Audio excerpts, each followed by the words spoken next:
আচ্ছা প্রিয় বন্ধুরা, তোমরা জানতে চেয়েছো যে শতকরা কি। আচ্ছা, আমি বলবো এখানে তোমাদেরকে ছোট্ট করে যে শতকরা একটি ভগ্নাংশ। শতকরা কি? শতকরা একটি ভগ্নাংশ যার প্রতি ক্ষেত্রে হর থাকে 100।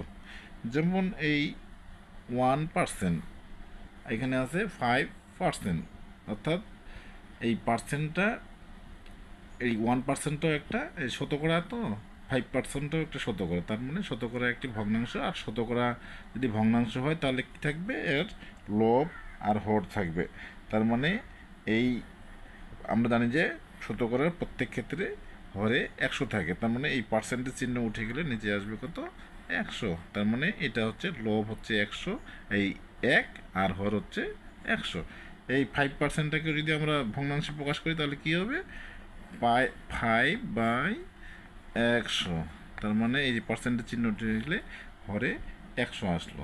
এইভাবেই কিন্তু শতকরাটা ভগ্নাংশে প্রকাশ করা যায়। কেমন সুন্দর, ভালো থাকবে।